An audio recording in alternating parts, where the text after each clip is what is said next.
Hi guys, welcome back to my channel. Today we're going to be comparing two big coloured pencil brands, the Polychromos pencils and Crayola pencils. Now these are sort of on opposite ends of the spectrum because Polychromos have a very good reputation. They are considered professional quality artist pencils, whereas Crayola pencils are just classed as like fun, children's pencils, so they're not professional quality pencils. But I wanted to compare them nevertheless to see whether or not there is actually that much of a difference between them. And the first thing that I'm going to be talking about is just like comparing the build quality between the two of them. So when I look at build quality, I'm looking to see how well the pencils are made. And first of all, if you have a look, you can see that we're looking for things like barrels on the end of the pencils. So Polychromos actually have a barrel on the end of them, whereas Crayola do not. And that often means that if you accidentally dropped your pencils, if they have a protective barrel on the end of them, then they're more likely to actually preserve the lead, they're less likely to shatter. Because Crayola doesn't have this, I just worry a little bit about them sort of breaking and being a bit more fragile. And also I'm looking to see if like the lead is off-centered or whether it is centered within the casing. And actually I think that both of the leads are pretty well centered in the pencil, and in terms of build quality they're pretty much on par with each other, although I would say that because there's no like protective casing on the Crayola pencils, then it would sustain a lot more damage if you were to like accidentally drop them, so just bear that in mind. So now let's talk about the range. So we're going to be talking about like the sets, the colours, what sort of range that you can get of the pencils as well. Now I actually have the biggest set of Polychromos, so this is the set of 120 pencils, and it comes in 3 layers of pencils, so you're going to get a really big range. Now of course you don't need to buy the largest set, so you can just choose to go for a smaller set, or even buy these pencils as individuals as well, so you don't actually need to get this huge enormous set. But you're going to have a lot of colours in the larger sets, and I don't feel like that you're really limited in any sort of variation of colours that you get with Polychromos. There's lots of every colour, so earthy tones, skin tones, neutral tones. Now I do only have a set of 12 Crayola pencils, so obviously that's not really a fair comparison, but I will just show you in a minute where you can actually buy more pencils. But for the 12 pencils that I have, I've already done some drawings just using these, just a limited supply of pencils, and you can actually get some great drawings with them. I, for example, drew some tiger eyes literally just using 10 pencils. And if you have a look on Amazon, you can see here that you can actually buy so many more pencil sets and ranges from Crayola. And for example, there is a set of 50 Crayola pencils for only $9.99, so that is super cheap. Now in comparison to Polychromos, as I said, you can get smaller sets of Polychromos, you can also buy them individually, but they are a lot more expensive, and I would say that you get a lot more for your money with Crayola pencils, so they are very affordable. Now let's talk about some techniques that you want to use with these pencils, so if you're going to try them out. So the first one I have is an embossing tool. Now this is typically used for clay modelling, but a lot of coloured pencil artists have adapted this to actually help with creating sort of like fine details, fur texture, that sort of thing. And I personally use an embossing tool in most of my drawings. Now let's try Crayola pencil. So all I've done is just use the embossing tool and gently scrawled the paper. Then as you shade over that with the Crayola pencils, see how those lines still show through? It's because you flatten the tooth of the paper, and Crayola pencils work really well with this technique.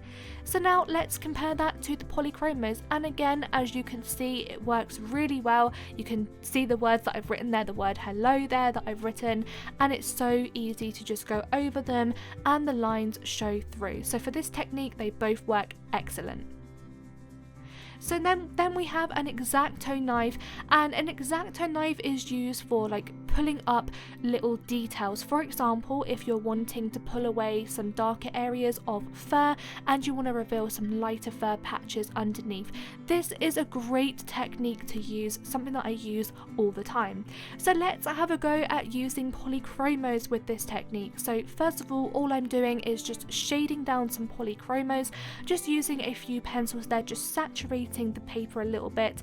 And then what I'm going to do is actually use the Exacto knife and go in with the Exacto knife and just gently start to just lift up some of the pencil.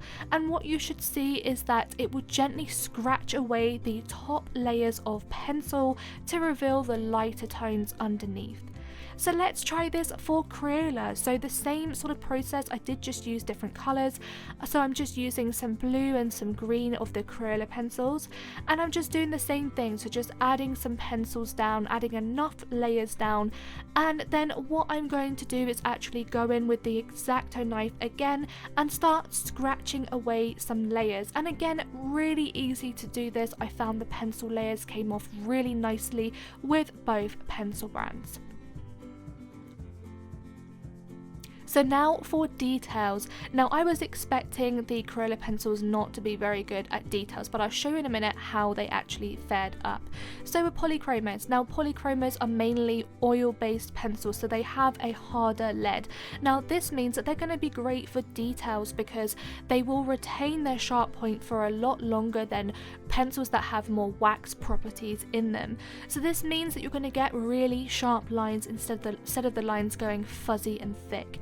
Now I was expecting pretty thick and fuzzy lines with Crayola, but I was very taken aback and very surprised at how well they actually worked. So I managed to also get really sharp and crisp details with Crayola pencils as well, and I found that they retained their point. So now for layering, a great, very important thing if you are definitely someone that likes to do portraits, because you're going to be building up a lot of layers in your portrait drawings, your skins and things. First of all, let's take a look at Crayola pencils. So when we're layering, we want to see how well they lay down on top of each other. How creamy do they feel? How buttery do they feel? And they're relatively quite scratchy. So I found it pretty hard to actually lay colours down. When I started to lay more down, they did feel a bit more softer, but there was a lot of like waxy coating. Polychromos, in my opinion, are much better to lay down, but they do actually create quite a lot of like a patchy feel, so it takes more layers to get the same sort of consistency, same sort of creaminess to them. Now for burnishing, so this is when you actually apply pressure to the paper, where you flatten the tooth of the paper, and burnishing is really important for like portraits, so for flattening the texture of the paper.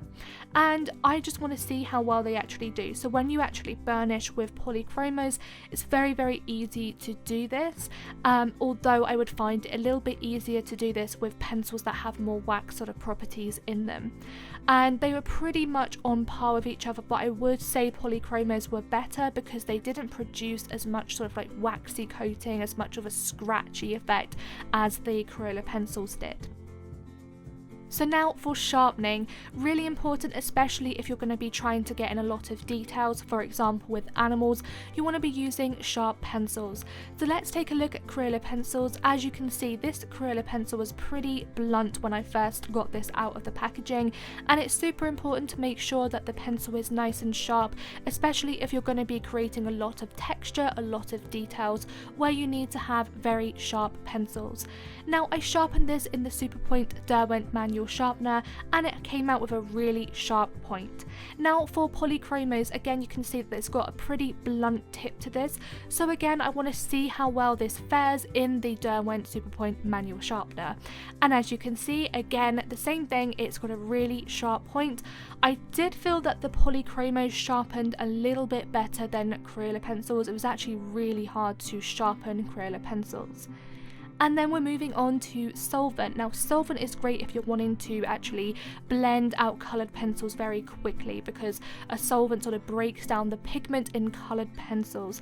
I personally use the Zest-It pencil blend as my solvent, and I wanted to test this out with both of the pencils. So first of all, we've got Polychromos, and I'm just going to add a generous amount of pencil down onto the paper. As you can see, I'm just applying a couple of layers there before I actually start going in and using the solvent. And then when you go in and use the solvent, it's really important to just smooth over that with the solvent. Use not too much solvent, just enough. And typically oil pencils or pencils with more oil properties in them, like Polychromos, do fare much better with this process, so they blend it out pretty well. Now we're moving on to Crayola pencils, so the same process. I'm just layering some colour down, and I'm just mixing some blue and some red there. And then when I've got enough layers down, I go in and I just start to blend. And I definitely didn't find that I got as nice of a result as Polychromos. There was a little bit of colour that I could still see behind. So next we're moving on to highlights, and highlights are super important because they add a lot of contrast in your drawings. So we're going to be just doing a couple of swatches here from Crayola and also Polychromos, and then I'll be using the white Crayola pencil and the white Polychromos pencil just to see which pencil is better for getting in highlights. And as I say, highlights are super important, so you want to have a white pencil that's going to be quite opaque. And unfortunately, both of these white pencils are not great at all. They are very translucent. It's really hard to get any sort of like white highlights in there, and I think they're both pretty much as bad as each other. I think the Crayola pencil was a little bit worse. So that was actually it for today's video and this comparison between the two pencil brands. I actually have to say I do prefer Polychromos pencils. They are obviously a professional quality pencil. However, if you are starting out, you're new to art, you might actually find that the Crayola pencils are going to be a really good option for you, and you can still create some really great drawings with Crayola pencils. So just because you're using cheaper supplies does not necessarily mean that you can't create great artwork. So I hope that this video did help you. If you are new around here, then don't forget to subscribe to my channel. Also, thank you very much to my patrons. I do have a little shout out for them in the end of the video on my end screen, so thank you so much for all of your support. And anyway, I will see you in my next video. Bye guys!